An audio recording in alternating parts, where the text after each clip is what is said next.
พี่น้องผู้ข่ามาอนุโมทนาสาธุกับพระเอกเสียงวิหกนกพงศกรทำบุญปีใหม่เอาผ้าห่มน้อมไปแจกพี่น้องป้องไปแจกผู้เฒ่าอันอยู่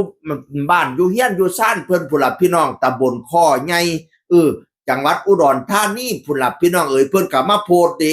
เสียงวิหกพร้อมครอบครัวและแฟนคลับพี่ฮักแม่ฮัก มอบผ้าห่มให้คุณยายคุณตาตำบลข้อใหญ่จำนวน200ผืนเป็นของขวัญปีใหม่ขอบคุณในอำเภอกู่แก้วแม่กำนันทีมงานผู้ใหญ่บ้านแม่ผู้ใหญ่บ้านพ่อผู้ใหญ่บ้านทุกบ้านฮักเพลงเด้อครับประชันวานานะ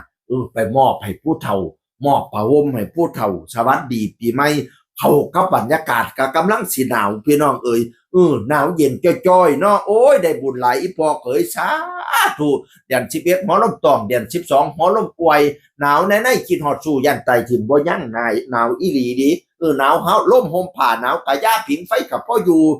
หนาวบ่มีผ้าตุ่มตัวอ้ายยันแต่ฉันตายแล้วอีหล่านี่เอาผ้าห่มไปแจกพี่น้อง1ภาพล้านความหมายพะนะว่าไอ้เจ้าโยกผ้าห่มนวมผู้ละผืนเนาะซุมผู้เฒ่าน่ะโอ้ยได้บุญหลายเด้อคำแพงอีพอเอ๋ยไอ้ฮงเฮียงเหลียงเหลี่ยมเด้องานไก่เข้ามาหลายๆเด้อFCไก่เข้ามาหลายๆงานไก่ไหลมาเท่มาปานน้ำแกงไปแสดงทั้งไหล FC ให้แตกจ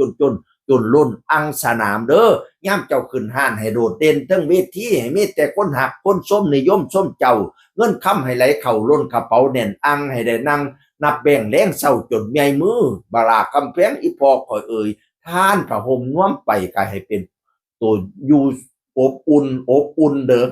อย่าเป็นผู้หนาวผู้สั่นท่านพระห่มไก่ได้อบอุ่นนั่นละมีคนหักคนห่มก้มหอมชีวิตก็อบอุ่นครอบครัวก็เขาอบอุ่นแฟนเพลงก็อบอุ่นให้มีผู้หักผู้แย่งอยู่บ่เศร้าเด้อครับเพื่อนอีพอกก็ให้ลำรวยๆเด้อปีใหม่นี่ก็ได้ให้แข็งแรงพร้อมให้เจ้าแจ้งปันดาวให้เจ้าขาวปันฝ่ายความเจ็บยาสุใดความไข่ยาสุมี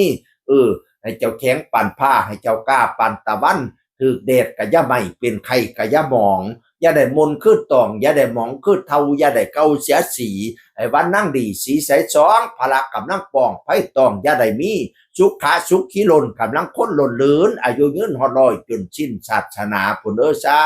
ธุให้อุดมไปด้วยจตุปิฎพรใช้ทั้ง4ประการคืออายุวันนั่งสุขขังพลังเอวังด้วยประการละเชนีสาธุผู้ขาเสียงอึงเผาคนเก่าเว้าสู่ฟังสวัสดีครับ